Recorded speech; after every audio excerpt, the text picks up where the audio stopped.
when you practice self-inquiry, it really does take some understanding of how to do it. And what you just described is that you said, I tried to look at the thought and then trace the thought back to the self or awareness, right? To the source. To the source. To the source of the thought, right? Right. So the problem with that is that you're doing the practice, see if you can get this. You're trying to do the practice as the person who is the subject of the practice in terms of recognizing that that person is not real. So you're trying to be the person that's not real, recognizing that it's not real. You see the problem? No. Well, you can't, if you're being the person that's not real, okay? You can't be the person that's not real and at the same time see that the person is not real. That's a contradiction. You're trying to be it and not be it at the same time. You have to slow down and really look at the semantics. If you're having a thought, so the first thing that you have to do is be willing to look at what's actually happening and recognize that you're not having a thought. A thought arises, right?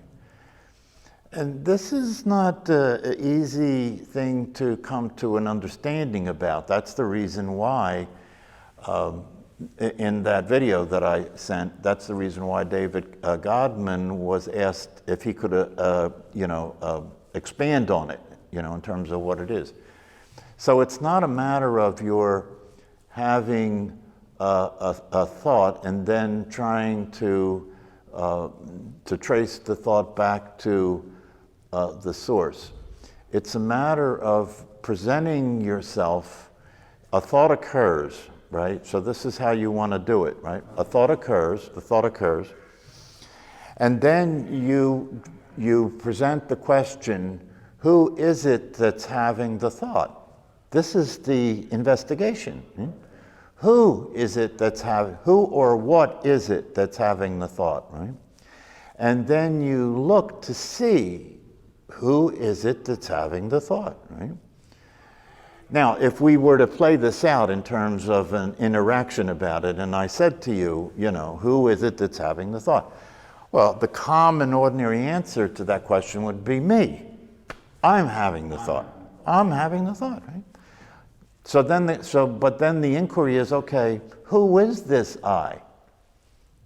Who is this I? This is very important, because when you look to see who is this I, you're looking to see what is the truth, what is real, what is actually there. Is there an I there? Who is this I? This is the inquiry. The question that is being presented is find out the truth, find out what's actually happening. And so if you look, who is this I? And if you actually look at who is this I, what do you get? There's nothing there. Well, is that an answer that you think is correct, or is that what you actually see?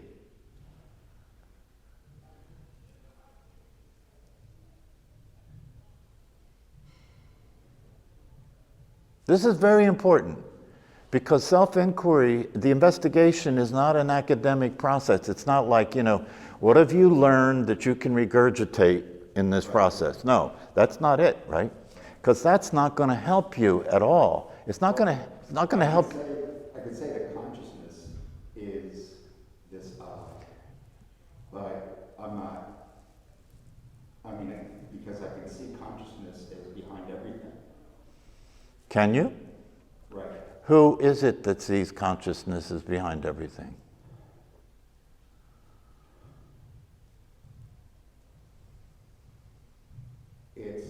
I can see. Yeah. Who is this I that sees consciousness as behind everything?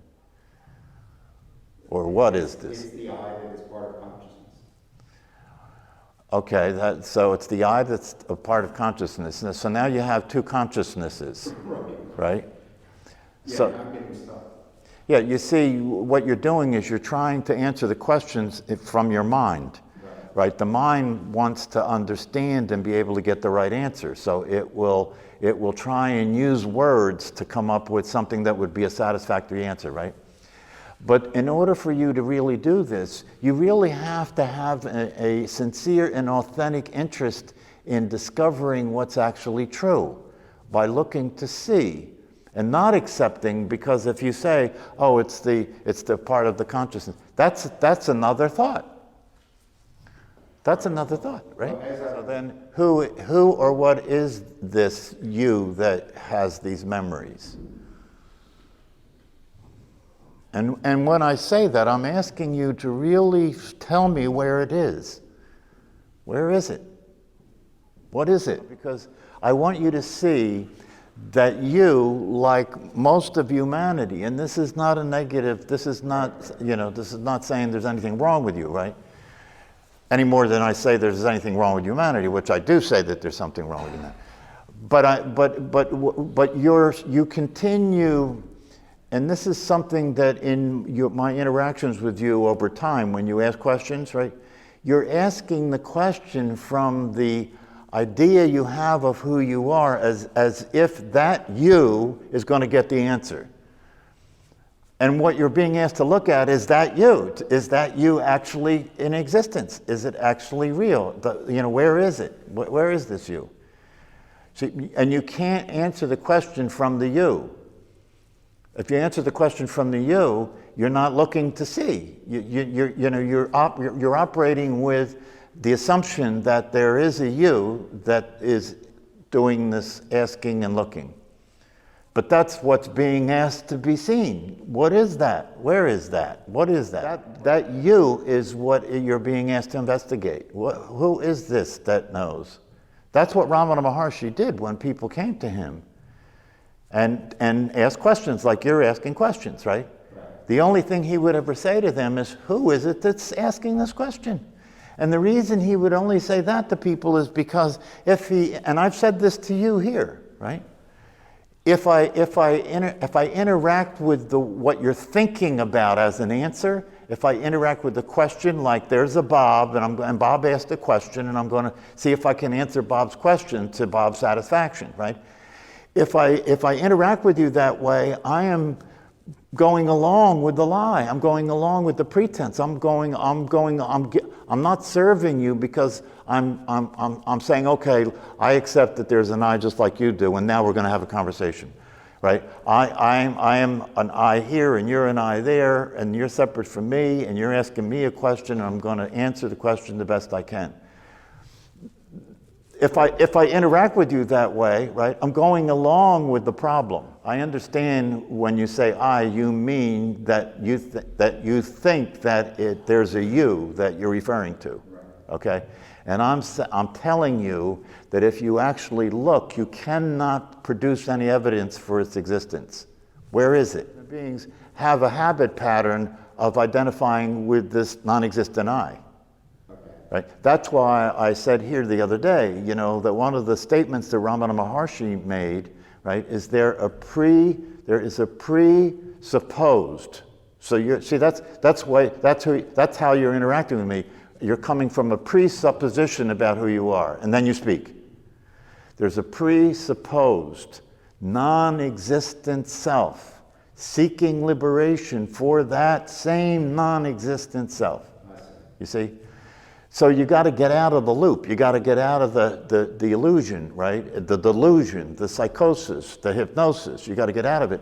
And the only way you get out of it is by continually paying attention, and this is where meditation is useful, continually paying attention to the way this non-existent self keeps showing up. Now, one of the ways, and if you listen to that video, you'll see David Godman explain this. The way this non-existent self continues to generate the illusion of its existence, right, is by attaching its existence to everything that's occurring in your experience. So, And this happens automatically, and happens in a millisecond, right? So you don't see it happen, right? It happens, and then after it's happened, you then take on the identity without even noticing that it happened, right? In other words, everything that happens to me. A thought, my thought. An emotion, my emotion, right? A car, my car. A family, my family. A life, my life. If you pay attention, you'll notice that everything that occurs in your awareness gets claimed. Okay. It gets claimed by you. It's you, right? It's my thoughts, my feelings, my body, my life, my wife, my children, my car, all of it, right? Constant, my money, right? And that's the reason why you're suffering. That's the reason why you're suffering, because if it's happening to you, then there is a you that's being affected by what's happening all the time. Then there is a you that has to worry about what's happening all the time. Then there's a you that has to try and control what's happening all the time. Then there's a you that has to feel bad about it, be angry about it, struggle with it, cope with it. You see the whole drama comes out of it. The whole drama comes out of it, right? But what's being said here, the teaching is that is the problem. That is the issue. That is the source of the whole problem. That's the source of the suffering. And so to practice self-inquiry means, as you will, if you look at the pamphlet that I sent you, right? Right. The whole teaching is in that pamphlet. That's what, 12 pages? Right? So the teaching is not that complicated. The practice of the teaching, that's another story. Right. Because what you have to do is you have to train yourself. First of all, you have to entertain and accept the possibility and the idea that you are experiencing something that's not true, and the mistaken identity and the experience of that which is not true is the problem in your life. Everything that you suffer from is a function of that mistake. I can tell you from my own experience, right, in practicing this, right, that if you practice this consistently, the conviction of its truth will become solid. So that even if a state of mind arises, a situation occurs that causes you to react and causes you to go into identifying with the idea you have of who you are, right? You'll know that's happening. It may still occur to you in a way that has you experience a certain degree of disturbance or a certain degree of identification with what's happening, right? But even when that's happening, I can tell you from my own experience, even when that's happening, I know it's not real. And so what he was talking about is there are days when, whether it's a function of what's happening and he's not being triggered too much, there's nothing difficult going on in the circumstances that he's experiencing, right? That it's easier then to experience the reality of who you are as awareness. You can actually experience, that being the case, and that experience is satisfying. It's pleasurable. There's a sense of freedom about it, all that, right? But then there are other situations that arise that will trigger material in your brain, in your mind, from your past, right? Like you said when you're washing the dishes and you remember something about a relationship right? So when that hits the fan, right, it may trigger a what they call vasanas. It may trigger an impression in your mind that is deep and intense. And so when that hits the fan and that arises, the intensity of it may pull you in. And then you're into the Bobness. You're into the Bob person. You're into the Bob experience, right? But even then, if you've practiced this over time and you have a deep conviction and there's no doubt about the truth, there's no doubt about who you are, even then, even in that intensity, you will know that this isn't real. It may still feel intense. There may be intense thoughts and intense emotions, but you will know that this isn't real. And you will know that this will pass. You won't be stuck there. To be aware, to be aware, to have the direct experience, even for a brief period of time, of what is true and what is real, is such a relief, is such a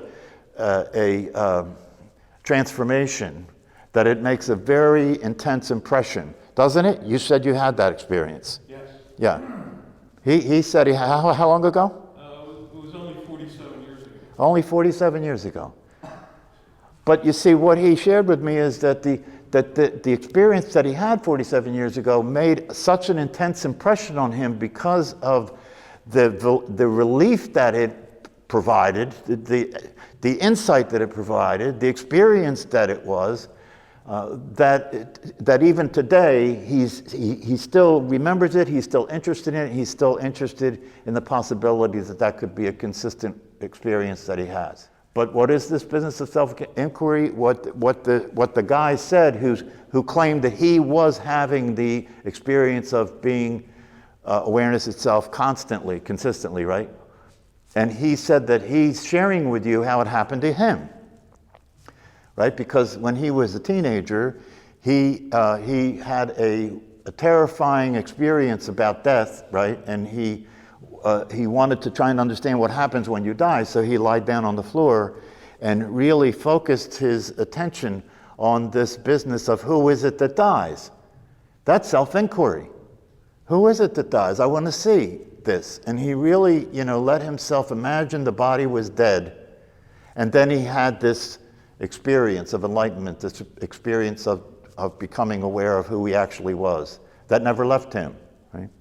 And so what he says now is if you want to have that experience, you have to pay attention consistently. Whenever your attention is not required for what you're doing, you have to pay attention consistently and keep looking at the way this false identity keeps claiming its existence. That's what you're looking at. That's what the investigation is. Who is this that's thinking? Who is this that's feeling? Who is this that's speaking? Who is this that's suffering? To keep looking and seeing that there's nothing there. And when you keep looking and seeing that there's nothing there, the existence of that that doesn't exist starts to dissolve. It starts to lose its reality because you keep seeing the truth. And as it loses its reality, what happens is your attention falls back naturally into the real you.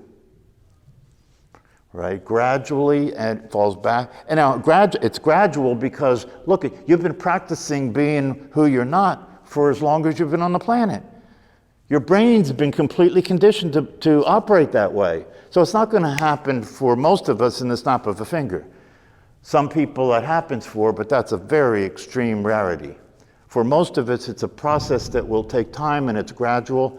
But if you understand what's at stake, and you're convinced about this possibility, then you're willing to go through the process of paying attention this specific way, understanding how to do it, and doing it consistently. And as you do that, just in the same way as you do meditation, as you do that, you start to have more and more of a direct experience of the reality of yourself.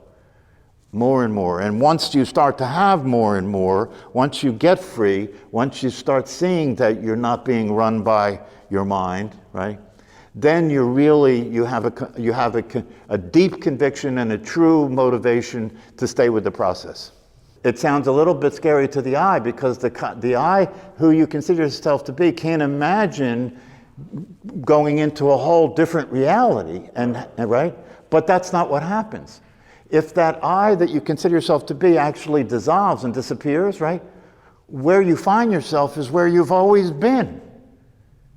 There's nothing, this isn't a new place, you've always been here. The difference is you're not confused about who you are and you're not identifying yourself with thoughts that are coming from a conditioned idea about everything that's not true. And that's a big relief. That's a big relief. You actually, it's not like you're in some unknown experience. You're home. You feel like you're home. This is real. This is what I really am. This is how it really is. That's a tremendous relief. And that's how it's experienced. So this idea about there being a fear about it, the one who has the fear is the one that there is this belief about. and that one isn't real, so you need not be concerned about it. Of course you recognize it because you've always been there. You've always been there. That's the thing. When people see the truth, when they wake up and they experience reality as it is, right? I've seen people have this experience, and you know what they say? This is it. But this has been this way all along, right? It has, but you've been busy paying attention to the voice in your head instead of being with the experience of what's actually happening. That's all. That's all it is.